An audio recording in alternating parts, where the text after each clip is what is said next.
నాకు దక్కనిది ఇంకెవ్వరికీ దక్కకూడదని చెప్పి ఒకటి కాదు, రెండు కాదు, దాదాపు 12 ఏళ్లుగా ఒక ఆత్మ పగతో రగిలిపోతుంది. ఈ విషయం తనకి తెలిసేలోపే తన జీవితం మొత్తం సర్వనాశనం అయిపోయింది.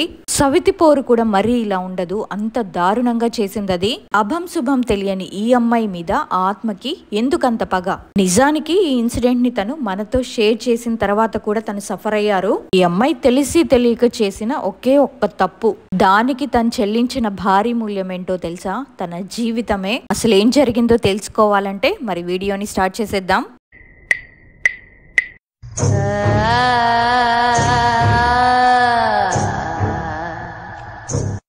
నా పేరు షాహినా.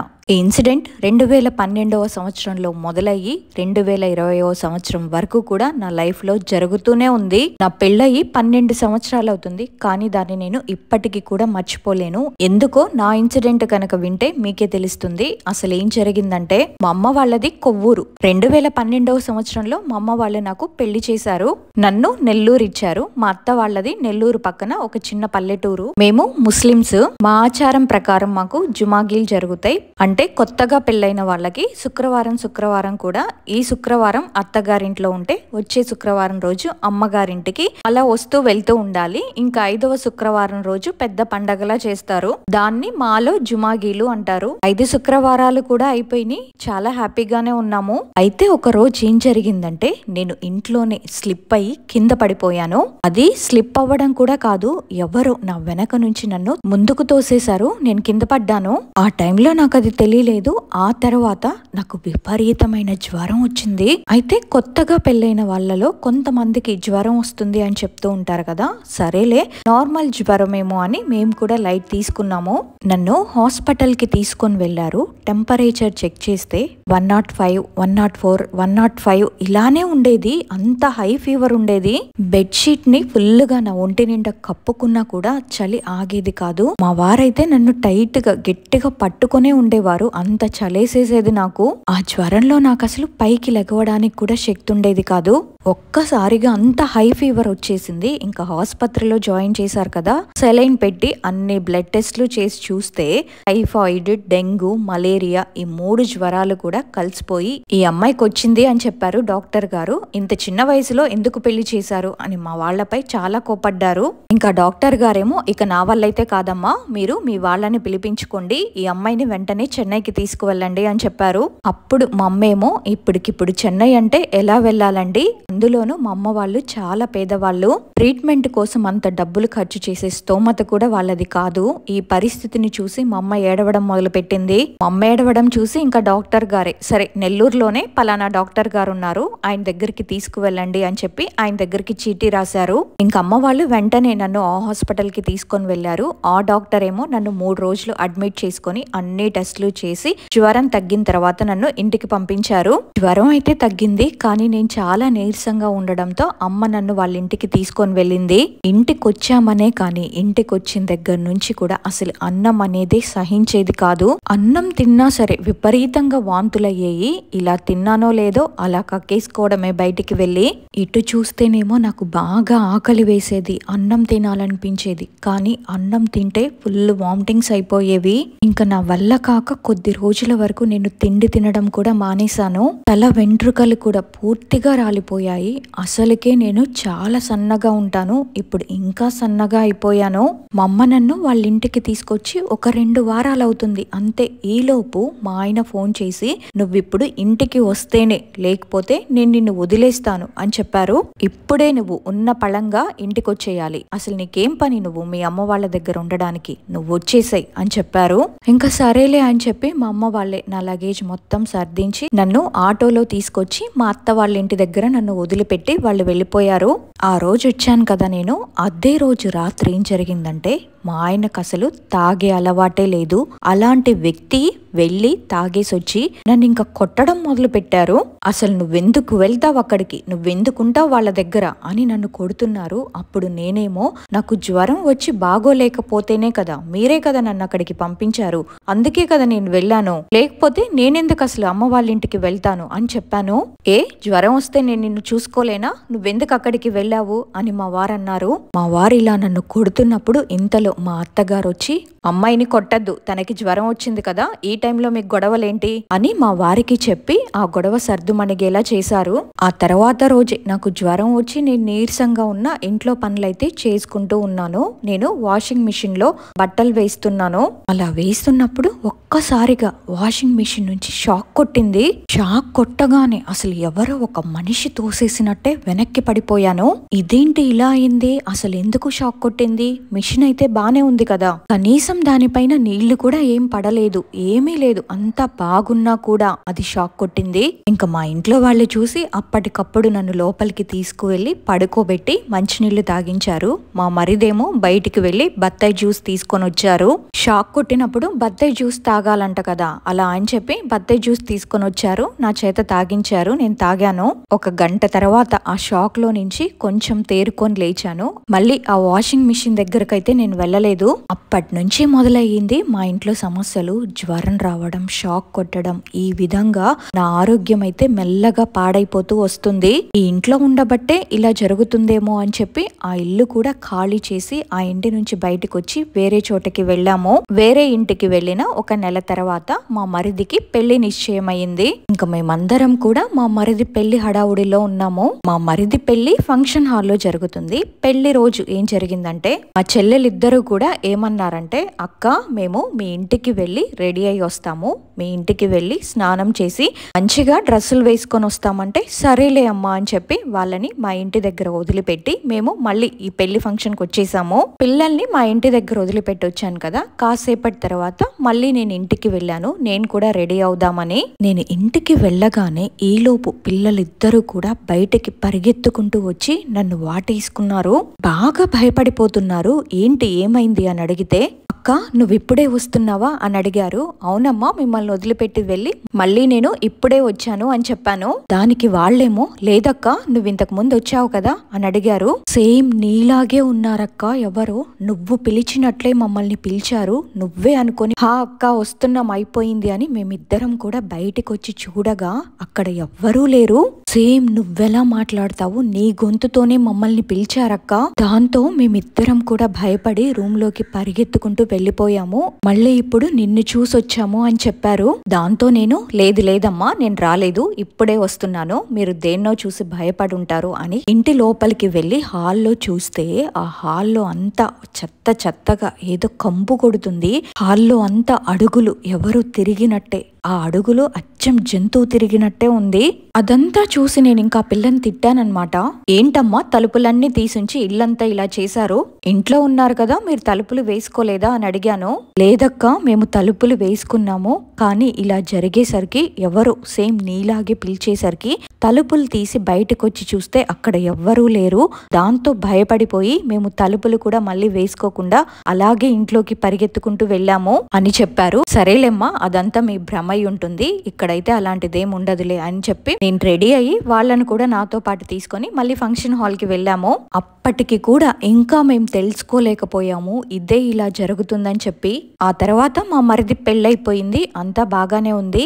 దాని తర్వాత ప్రతిరోజు కూడా మా వారు నన్ను కొట్టడమే, ఏ మాట అన్నా సరే ముందు నన్ను కొట్టడమే. ఏ చిన్న విషయం గురించైనా కొట్టేవారు, ఏ కారణం లేకుండానే దెబ్బలు వేసేవారు. ఎందుకు నన్ను అలా కొట్టేవారో కూడా నాకు తెలిసేది కాదు. ఎలా పడితే అలా కొట్టేసేవాళ్ళు నన్ను. కొద్ది రోజుల తర్వాత మా అమ్మ వాళ్ళ ఊర్లో ఒక జాతర పెట్టారు. మా ఇంట్లో వాళ్ళందరూ కూడా ఆ జాతరకి వెళ్తున్నారు. ఇంకా నేను ఒక్కదాన్నే ఇంట్లో ఎందుకు ఉండాలి అనుకుని నేను కూడా వాళ్ళతో పాటు వెళ్ళాను. ఆ జాతర అయిపోయిన తర్వాత మరుసటి రోజు మళ్ళీ మా అత్త వాళ్ళ ఇంటికి రాగానే మా వారు, నువ్వు జాతరకి వెళ్లాల్సిన అవసరం ఏంటి, అసలు నువ్వెందుకు వెళ్ళావు అని నా మీద కోప్పడి మా వారు ఇంట్లో నుంచి బయటికి వెళ్ళిపోయారు. రాత్రి అవుతున్నా సరే ఆయన మాత్రం ఇంటికి రాలేదు. ఏదో కోపంలో వెళ్ళిపోయారులే, వస్తారులే అని ఆయన కోసమే నేను ఎదురు చూస్తూ అంతే కూర్చొనున్నాను.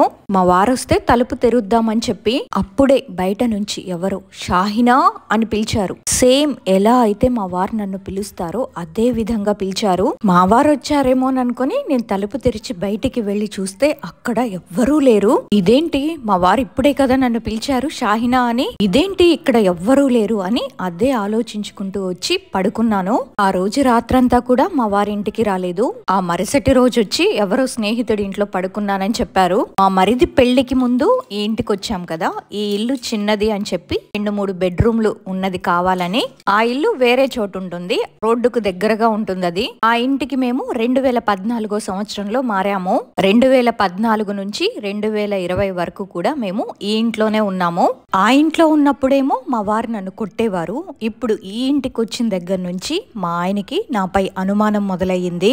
నేను నిలబడినా, ఎవరితో అన్న మాట్లాడినా, కనీసం ఫోన్లో మాట్లాడినా అనుమానించేవారు.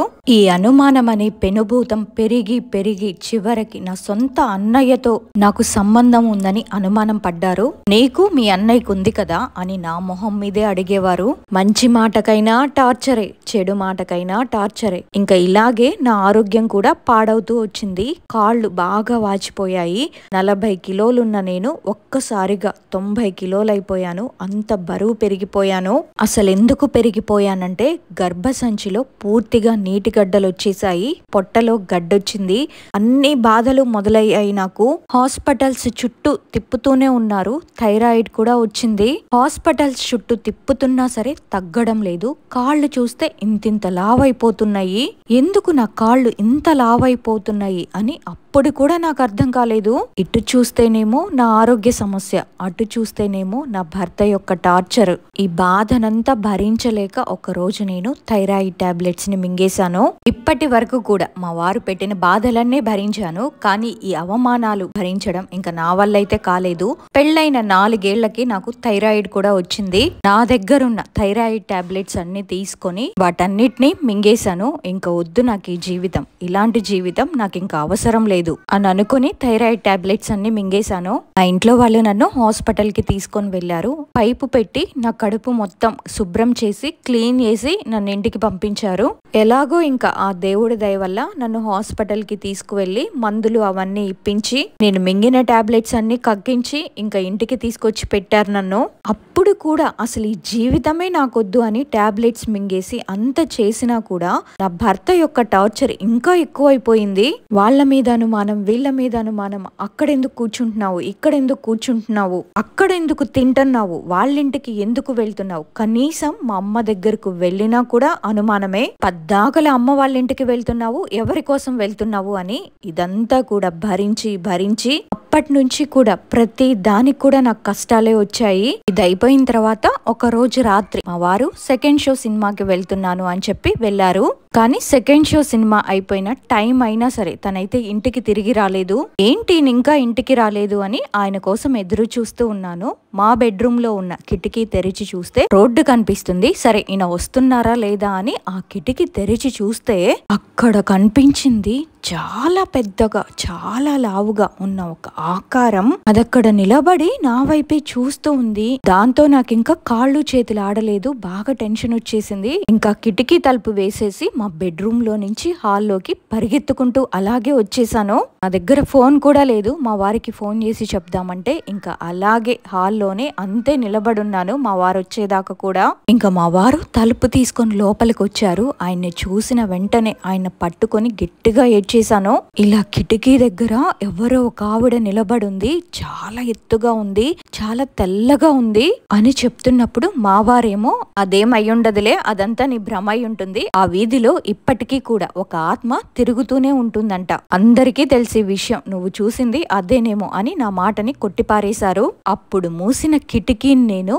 ఆ ఇంట్లో ఉన్నంత వరకు కూడా మళ్ళీ ఎప్పుడూ తెరవలేదు. అంత భయమేసింది నాకు ఆ రోజు రాత్రి నేను చూసింది. ఆ తర్వాత మమ్మ అసలు ఎందుకు కాళ్ళు వాస్తున్నాయి, పాప ఎందుకు అలా అవుతుంది అని చెప్పి మా ఊరిలోనే ఒకరి దగ్గరికి వెళ్లారు.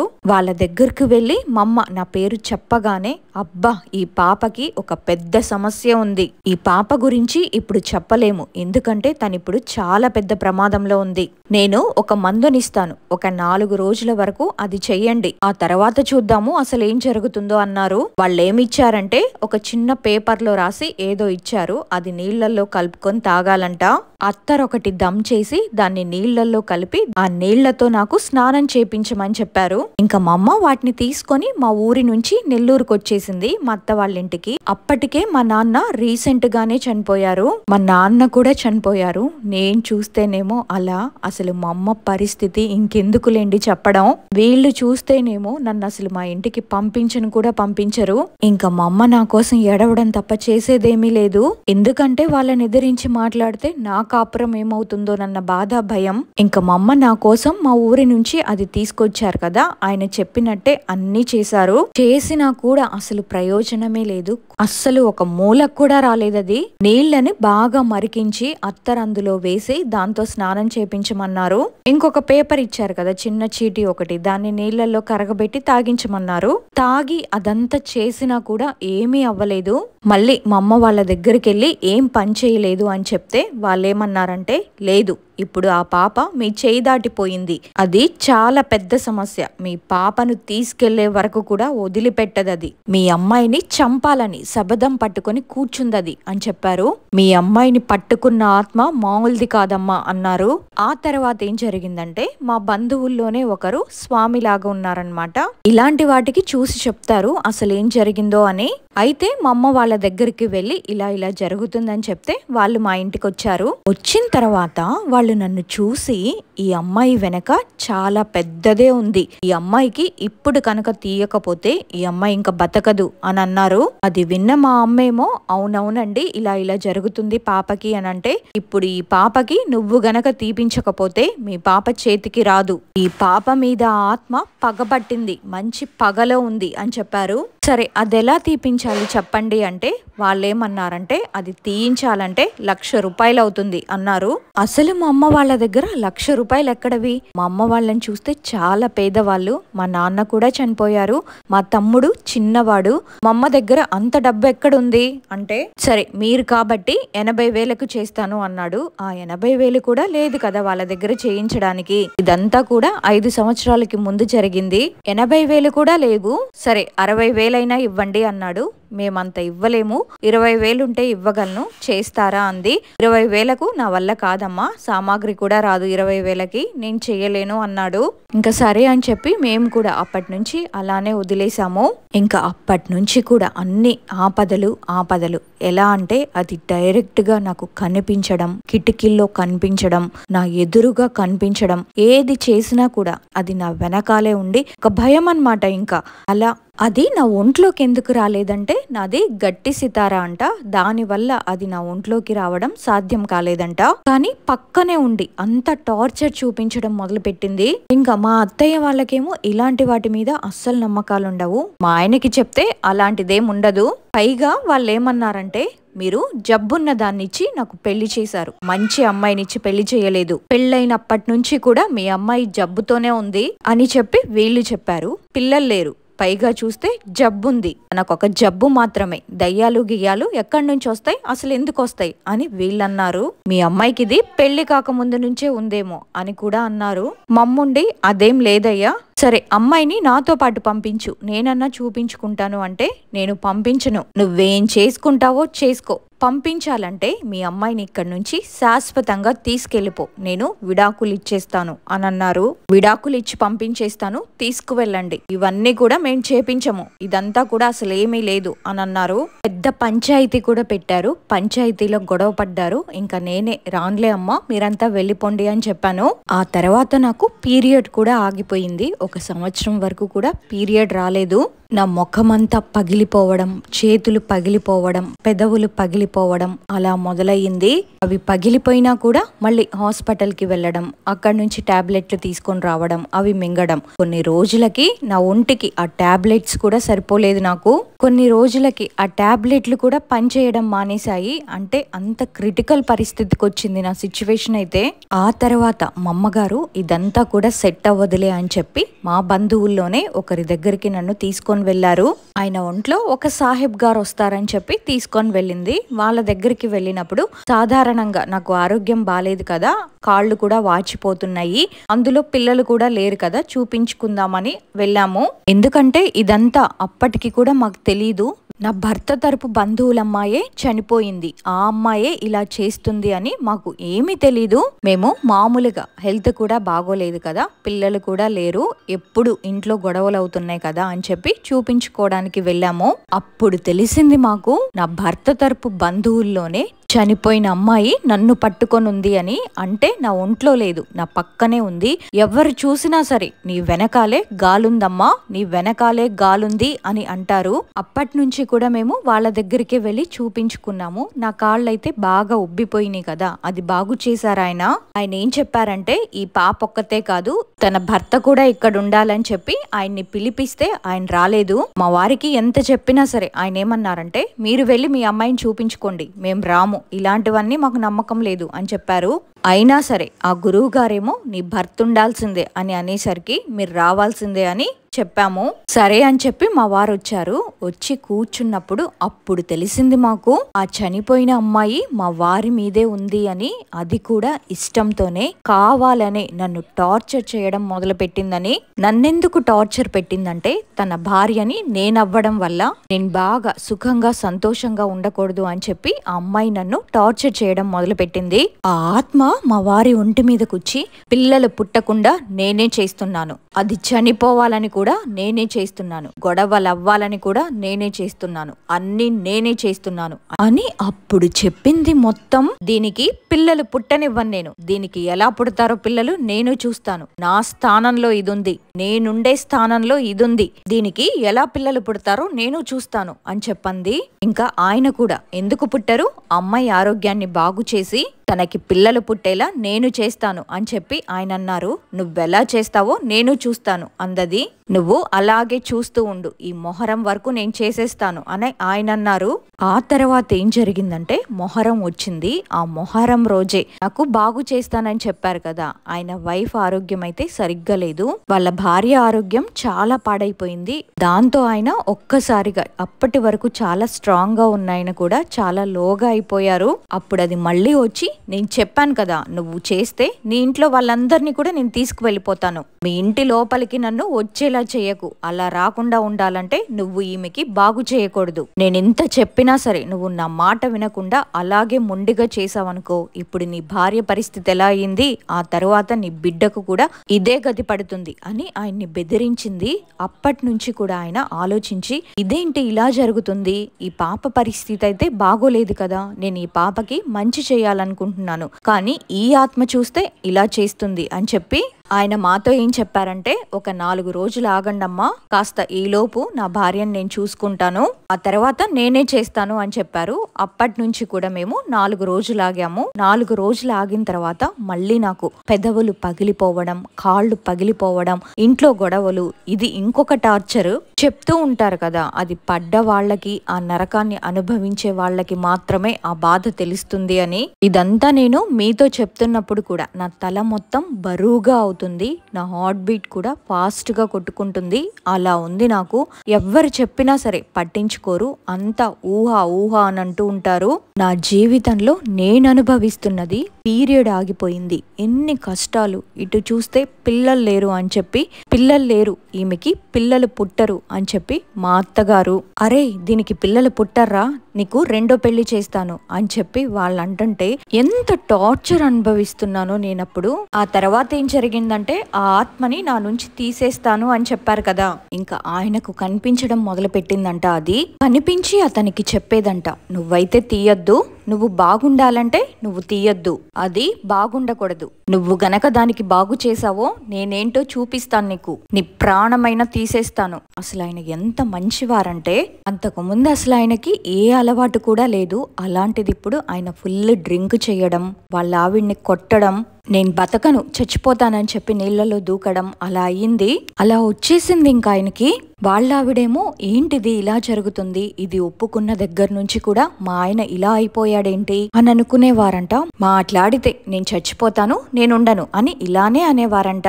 ఇంకా వాళ్ళ ఆవిడికి డౌట్ వచ్చి ఈయన్ని మళ్ళీ వేరే సాహిబ్ దగ్గరికి తీసుకొని వెళ్తే అప్పుడు మళ్ళీ ఈయన మామూలు మనిషి అయ్యారు. ఇంకా ఆయన మా దగ్గరకు వచ్చే ముందు రోజు రాత్రి ఏం జరిగిందంటే అది ఆయనకి కలలో కనిపించి ఆయనకు అది ఎలా కనిపించిందంటే చూడ్డానికి అది చాలా ఎత్తుగా ఇంత లావుగా ఉండి ఆయన్ని తరుముతుందంట.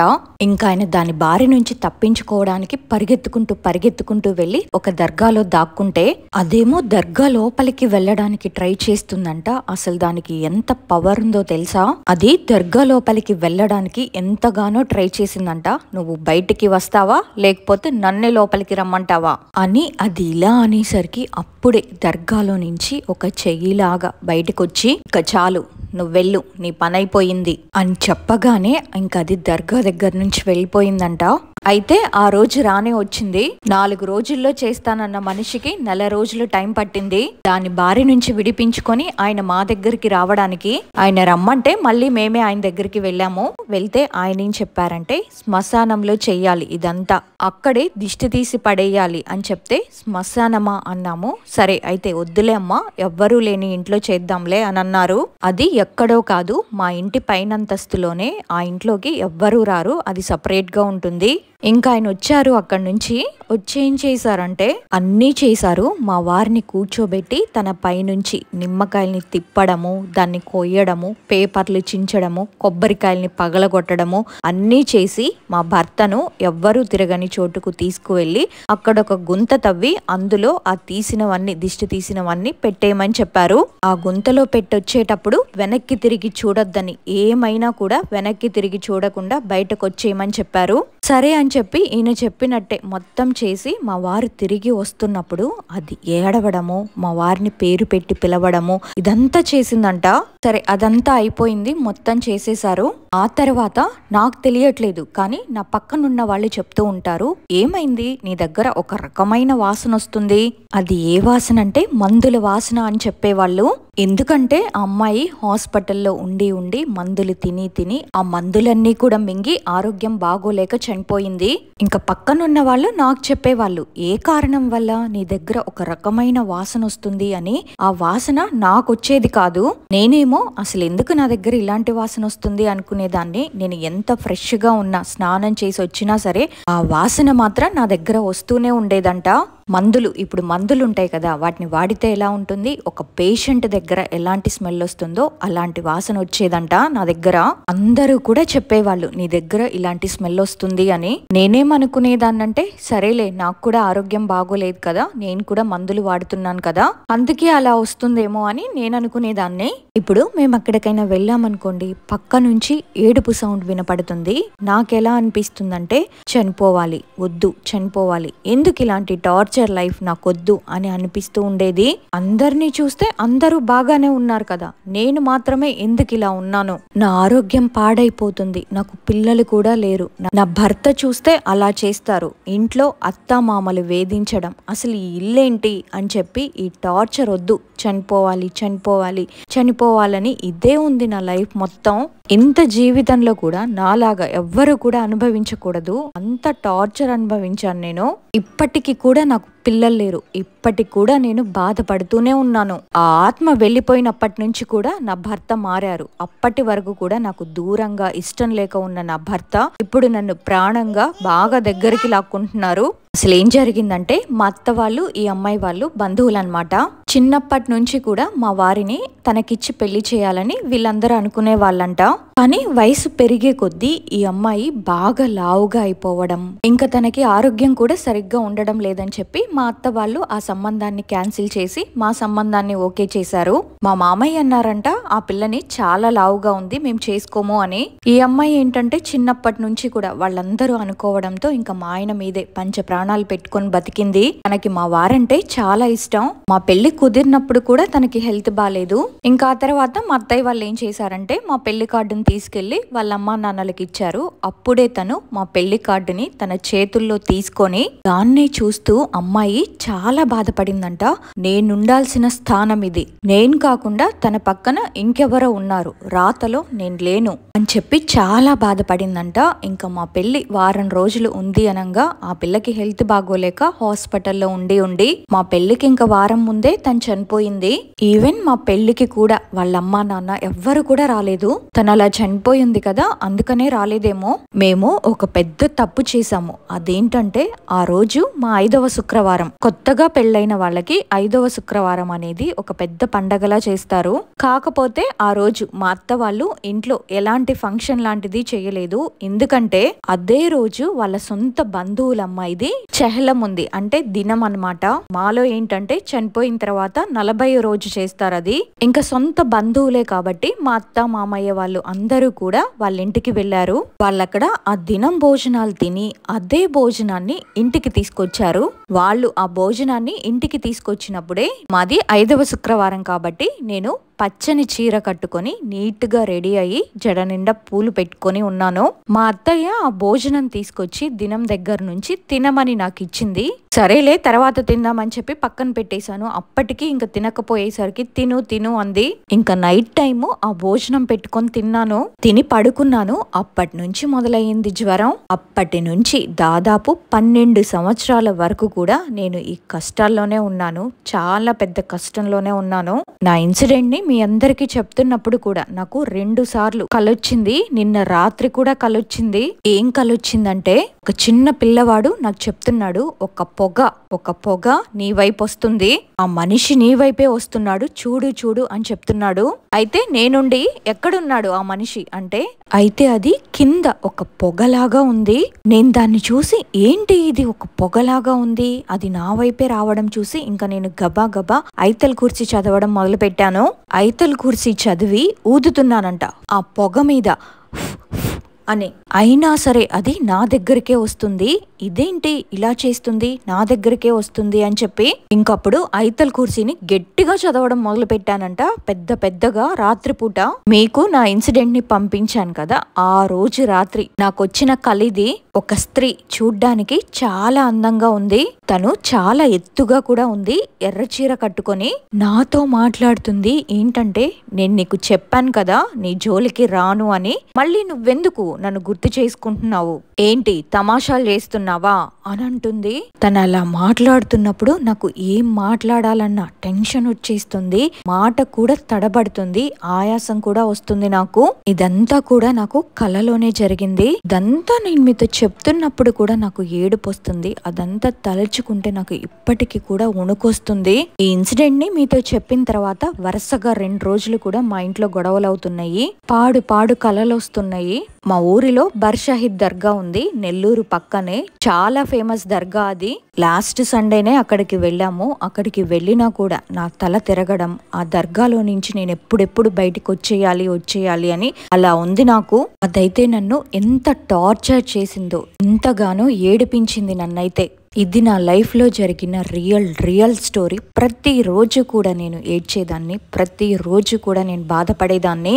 అదంతా చెప్పడానికి కూడా నాకు మాటలు రావట్లేదు, అంత బాధపడ్డాను. నాలాగా ఇలా తెలిసి తెలియక కొత్తగా పెళ్ళైన వాళ్ళు ఇలా చనిపోయిన వాళ్ళ దినం భోజనాలు తినకపోవడం, అంతేకాకుండా చనిపోయిన వాళ్ళ దగ్గరికి కూడా వెళ్ళకపోవడమే మంచిది నాకు తెలిసినంత వరకు.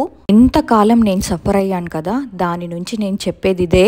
మా ఇంట్లో వాళ్ళకి ఇదంతా కూడా చెప్పడం ఇష్టం లేదు, కానీ మిగిలిన వాళ్ళు కూడా నాలాగా సఫర్ అవ్వకూడదు, నాలాగా ఇంత టార్చర్ అనుభవించకూడదు అని నేను మీకు చెప్తున్నాను.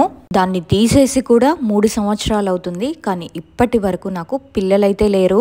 ఇది తన లైఫ్ లో జరిగిన ఇన్సిడెంట్. ఎప్పుడైతే దాన్ని తీసేస్తారని చెప్పారో అప్పటి నుంచి కూడా ఈ గురువు గారికి చుక్కలు చూపించింది. అది సేమ్ వీళ్ళ ఫ్యామిలీని ఎలా ఇబ్బంది పెట్టిందో గురువు గారి ఫ్యామిలీని కూడా అంతే ఇబ్బంది పెట్టింది. అయినా ఎన్ని రోజుల వరకు ఒక మంచి మీద చెడు గెలుస్తూనే ఉంటుంది. దాని పని పట్టే రోజు ఒక రోజు వస్తుంది. ఆ రోజు అందరూ కూడా మనకి సహాయం చేస్తారని ఈ గురువు గారి లాగా ఇంత జరిగినా కూడా డేర్ గా తన పని తను చేశారు.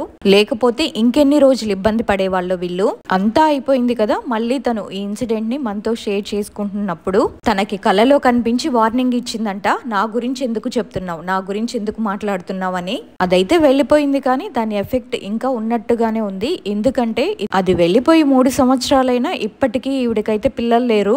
ఇన్సిడెంట్ నుంచి మెయిన్ గా మీరు తెలుసుకోవాల్సింది ఏంటంటే, తనకి పలానా జరిగిందని కనుక్కునే విషయంలో తను చాలా లేట్ చేసింది. అఫ్ కోర్స్ తనకి తెలియలేదేమో హెల్త్ ఇష్యూస్ రావడం, పద్దాకల భార్యాభర్తల మధ్య గొడవలు రావడం, ఇలాంటి సమస్యలు ఉంటే మీరు మాత్రం దాన్ని సీరియస్గా తీసుకోండి. ఇంకొక మెయిన్ విషయం ఏంటంటే ఆల్రెడీ తను చెప్పేసింది కూడా, కొత్తగా పెళ్ళైన వాళ్ళు దినం భోజనాల దగ్గరికి వెళ్ళి దాన్ని తినడము, లేకపోతే ఇంటికి తీసుకొచ్చిన భోజనాన్ని తినడము, లేకపోతే చావింటి దగ్గరికి వెళ్ళడం, ఇలాంటివనేవి చేయకుండా ఉండడమే బెటర్. మీరు ఎవరో చేసిన తప్పుకి నష్టపరిహారం ఎవరో అనుభవించారు, అండ్ వాళ్ళ హస్బెండ్ ని కూడా అలా చేంజ్ అయ్యేలా చేసింది ఆ ఆత్మ. తననైతే చాలా మెచ్చుకోవాలి మనం. ఎన్నోసార్లు చనిపోవాలి అనుకున్నా సరే ధైర్యంగా బతుకుతుంది. సో ఎన్ని కష్టాలు వచ్చినా సరే మన లైఫ్ ని మనం లీడ్ చేయాలి. ఆ దేవుడే మన కష్టాలని ఎదుర్కొనే శక్తిని మనకిస్తాడని నేను నమ్ముతాను. ఫ్యూచర్ లో తనకి ఇంకా మంచి రోజులు రావాలని, తను బాగా హ్యాపీగా వాళ్ళ హస్బెండ్ తో ఉండాలని కోరుకుందాము. సో మరి మీరేమంటారో కమెంట్ సెక్షన్ లో చెప్పండి. ఈ వీడియో గనక నచ్చినట్టయితే తప్పకుండా ఒక లైక్ చేయండి. ఇంకొక మంచి రియల్ హారర్ ఇన్సిడెంట్ తో మళ్ళీ కలుద్దాం. అంతవరకు బై బై.